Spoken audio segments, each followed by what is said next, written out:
What's good, gang? What's up? You already know, man. Back with another one. Video. S&M gang. Hey, for everybody that don't know why we call ourselves S&M gang, we got the same initials, and both of our names start with an S. And obviously, she married, so her last name with an M. Yep. So S&M. SM. So we're about to do a story time of how we met. You know. So that's the bomb. We're about to tell you guys the story how we met. Yeah. So I'll go first. Wait, hold on. I gotta go first because I gotta give my back story to how we even got there. Yeah. So that's true. So I went to NB, right? I went to NB. It was me, my brother, and a couple of my homeboys, and obviously we was at NB, and we were obviously fighting a lot. So my mom felt like if she don't move me and my brother out of NB, she gonna lose us. So she took us to a private school. That way she sent us to a private school.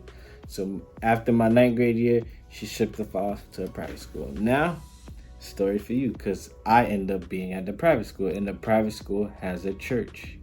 Now it's your turn. Yeah, so okay guys, I wasn't a church girl. So my sisters and my cousin, they went to this very church.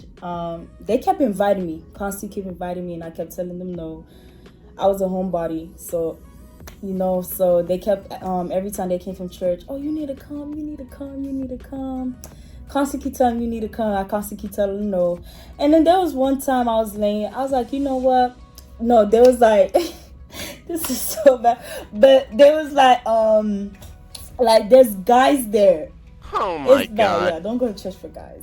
There's guys there. So I'm like, okay, you know what? Let me just go.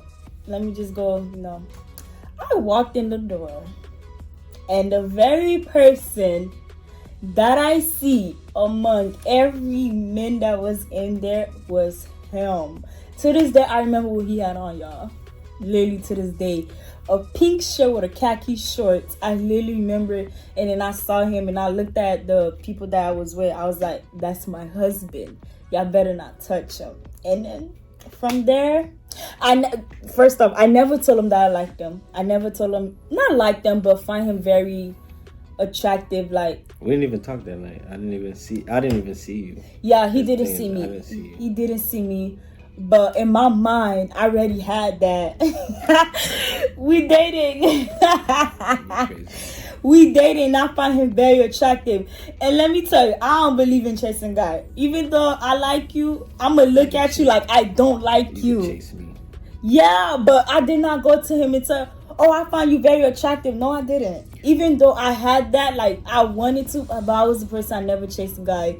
Yeah, I could like you. I could be right in front of your face. You will not know I like you. So this is how we had our first conversation. So obviously I told you I went to the private school. So being at the private school, like, I wasn't really too into talking to people like that at the private school because I still felt like, damn, my mom tried us. She put us in a private school. So I didn't want to like interact with people. Every time school finished, I'm just go straight home. I'm like, yo, mom, pick us up, please, because I want to go back to the hood. I want to go chill with the boys in the hood. But my brother, like, he liked basketball, so they used to play basketball after school every time. So he kind of like transitioned a little, I'll say a little better than me, because he was like with basketball and they played basketball all day. So one of the boys that he used to play basketball with, he told him, hey, come to the church service Friday night. It's like a youth service. And for me, my Friday nights, all my followers, y'all know this, or probably y'all don't know this, but back in the days, they were saying called Randy's and G's, where, yo, every Friday, you gotta be there. You can't miss it. So Friday, my mom finally said she was gonna drop us to Randy's, because all the other times, I used to just go. So she said she was gonna drop us.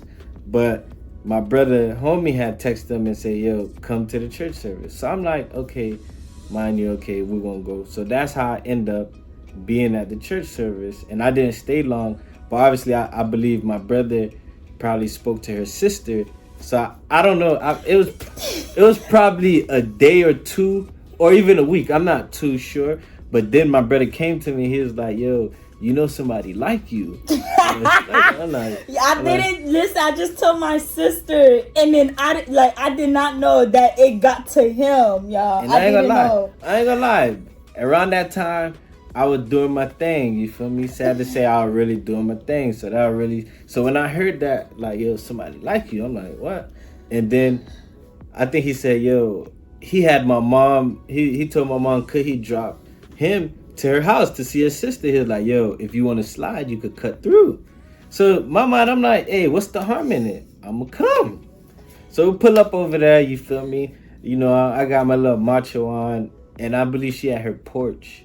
And walk to the porch, and I know I ain't say, yo, do you like me? No, he knocked. No, listen. I know I ain't say that. How did he knock? I was in the middle of the living room dancing. Like me, I like to find like activities during the day when I'm not doing nothing. Like I would do dancing and stuff like that. So I like dancing, so I just go ahead and do dance. I was dancing in the middle of like my living room, and I heard a knock at the door, y'all. And then I looked, I was like, wait, it's him? Yo, behind that door. Yo, I was jumping up and down. I was jumping up and down. I kept it cool. But when we opened that door, I kept it cool too. So gotta keep it cool. No, wait. When I opened that door, all that jumping and stuff I was doing, I got myself together, opened the door, and then keep it moving. I told you I'm not going to show him that I like him, but I was very shocked that I wasn't the one who told him, and it's like he just like somebody told him, and he ended up in my doorstep. It was that's beyond. So I think obviously right there, I think that's where we had our first conversation, and just really just talking like that. But it didn't even go far from right there. Like we just stayed, like it just was kind of like, okay, I found out. And I still had my old hood mentality. I'm going back to the hood. Like, yo, I'm going back to go chill. And really, like, my brother obviously was talking to his sister and everything like that. But for me, I was just like, when I see you, we see each other. Yeah. When I see you, we see each other. And obviously, I was going to church more, so I would see her over there. So it was just like a high and mutual and hanging out, basically joking around with them, pulling up by their crib, and never really even know that process of her liking me. So I believe we started hanging out more because my brother was dating her sister. So we started hanging out more, and we was hanging out at the park by my house. Yeah. And I was seeing her more. And in my mind, I think every time I chilled with her, like I started growing feelings for her. But truth be told, I didn't want to date her because I knew the lifestyle that I was living. I know that, I was out and about with a lot of other women. I was dealing with I wouldn't call them women at the time, but a lot of other girls. I know I was dealing with a lot of other girls. So for me, it was just like, yo, that wasn't a brainer that I don't think we could date because I'm doing all of this. Yeah. And for me, it was like, yo, I ain't trying to put you in that position because I already know what I'm doing. So I believe like the whole summer. I remember that whole summer in 2012. Like we just kept chilling. Like yo, we were chilling at the park. We making jokes. I'm walking her to the bus stop and all that. We just chilling, and it was just like yo, it was actually fun. Like we went to the Heat parade when the Heat won the championship. And I think over time, my feelings just started growing and growing more. Yeah, let me tell you how I found out you like me. More and more. I don't think you know how you found out that I liked you. No, but okay from the experience that I know. Okay. So I didn't have a phone back then. Like the time we met, like I had a phone when I was 18, 19 years old, y'all. What? Like 17? No. 18. Yeah. 18, yeah. 18. I didn't have a phone. When I met him, I was 14. So we met in 2011, I think, 2012. 2011 going to 2012. So in the 2011 like summertime. Yeah. We met 2011. So yeah, guys, I didn't have a phone, so I used my mom's phone. That's a whole different story. I used my mom's phone, and then I used my cousin's phone. So I was sleeping at my cousin's house. There was one time we was texting on that phone, and he called. I think he was tipsy. I don't know if he was tipsy or anything. And my cousin picked up the phone, and he was speaking his feelings, but he didn't know I wasn't the one on the phone until my cousin noticed like who was speaking. She was like, wait a minute. I think this is for you. And then he was just, speaking out, like, just his little feelings. Yeah, I remember that. Man. I think I was. Was that the day you found out? Nah, I don't know. But I don't really. I think for us, when we started talking, we was on the phone. There was times we was on the phone till like 5 in the morning, 6 in the morning. And I have school the next day, but we'll be talking like on the phone for like 5, 6 in the morning. We just really having good conversations. Like we just talking. And I remember one instance, I called her mom phone late night, and her mom answered. Oh my God! Like, hello, and I just quickly hung up. Hung up, y'all. And then her mom called back, and then I gave my sister the phone. I was like, yo, here, answer. Tell her like, yo, you was asking for Shalinda. And then she like, hey. Yeah, my mom was not fooled. She like, but I heard a boy on the phone, and then I told her, I said, no, just say it was you. Like, yo, you don't know. Obviously, I think she said Shalinda was sleeping. Oh my God. So fast forward, I think, as I started growing, we started talking more. And it was just like, I think I was like, yo, I'm feeling you. I feel you a little different than mostly all the people that I dated. Like, I felt like it was a real strong bond. Like, yo, we was talking, we was having a good time. So I remember one day I texted her and I said, I believe I said, yo, you my lady or you my girl. And to this day, I still call her my lady. That's saying that for her. But I think I said, you my girl. And then she was like, so when did we start dating? Yeah. And then I believe it was August. Crazy thing, we in August right now. I believe it was August. And I said, yo, August such and such. And from there. August 16th. Yeah. Oh, yeah. August 16th. August 16th. Yeah, I did. I said August 16th. August 16, 2012. Yeah, 2012. Then I said, yo, our start date is August 16, 2012. That when we started dating. And then, yeah, that's when we started dating. Yeah. Then. And then I would say like at that point when we started dating, I cut everybody off. Like I started cutting people off. Like, yo, okay, I'm done. I ain't talking to you. I ain't talking to you. Like, you feel me? I really feeling her a lot. So I was like, you know what? Like I was at a point in time where I was promiscuous. So I was sleeping around, sleeping a lot. But at that point, her vibe was so cool that I was like, you know what? Like, I'm cutting this person off. I was like, yo, I don't care who I cut off. Like, yo, I'm really feeling her vibe. Like, we good. Like, we straight. So, we at that point, straight, nobody. No texting on my phone. My phone was dry. It was only her that I wanted to talk to. And only her that I wanted to chill with. And embarrassing moment. This is the first time I knew that she was really, really feeling me. One day when I seen her cry. One day she wanted me to go to Bayside with her. But I think she gave me an attitude or something like that I didn't like. She gave an attitude or something that I didn't like. That's how I knew like she was serious into me. So then her and her cousin pulled up by my crib because they were catching the bus at that time.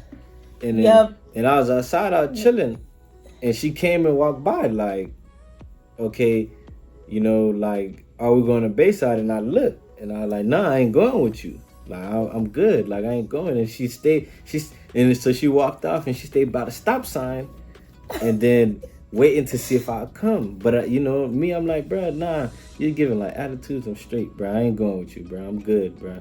I ain't going with you. Honey. So then she just left. So that was like a Saturday. So one day in church, we go to church the next day on Sunday. See her at church. And I see her with her head down. And I'm trying to talk to her like, yo, what's up? Like, yo, you upset? And then her head down. And I'm like, yo, pick your head up. Like, talk to me. Then I start seeing tears running down her eyes. I'm like, I didn't know I was crying. I'm like, yo, you crying? I didn't even know I was crying. I'm like, yo, you crying? Wow. I actually wanted to chill with him, but he always wanted to go somewhere. That's when I knew she was serious. Bro. And there was an instant I knew he was serious too. So one time I went to his house, and then his homeboy wanted to speak to me, and he told a homeboy, wasn't dating at that time. Okay, we wasn't, but how you gonna block somebody from speaking to me if we was not dating? So he ended up. I went to his house. My sister my sister do hair, so she was doing the little sister hair, and then I was sitting on his stairs, and he went out. He was somewhere, I don't know. Like I told y'all guys, you know, even though I like you, I'm not gonna come in a way of anything. This and that, I'm not gonna tell you. I'm just gonna let you rock. Like I'm gonna let the apple fall where it need to fall. I just let it flow. Then I'm sitting on the stairs. Then he walked up to me. He was like, my homeboy want to speak to you, but I told him that. But I told him that you like someone else. But how you gonna tell some? What you want me to tell him? But how you gonna tell someone else? I'm gonna tell him. Yo, she off limits. She like me, kid. I'm not ashamed to tell him that. Yo, she and my homeboy. I'm gonna DM him and say it was you. I'm gonna show him like, yo, you came to me. He probably don't remember, but he did come to me and say, yo, who that is? What he said, he was like, yo, who that is? And that's when I was like, dawg, you ain't even gotta try it, bro, cause she like me, kid. There ain't even no point. But why would you tell somebody? Yeah. And let me tell y'all, let me tell y'all after that, y'all, he left, and then a girl popped up. And he left with the girl. Remind you, back then we wasn't dating, so I was not tripping. I was doing my this and that. I just let it be. Yo, it's the mom that said, "How you gonna be here?" And then he's gonna leave with another girl. I'm not gonna sweat that. We're not dating, so I'm not gonna sweat that or anything. I'm gonna let the apple fall where it need to fall. Apparently, it fell in the right basket. Yeah, obviously now. So I'll say, you know what? That's just the first part of the story. Now, if you want to hear the second part, tune in next time. Yep. Got plenty more for you to hear. It's gonna get even juicier, even more. We're gonna go into depth, but that's the first time me and Shay met. Yep.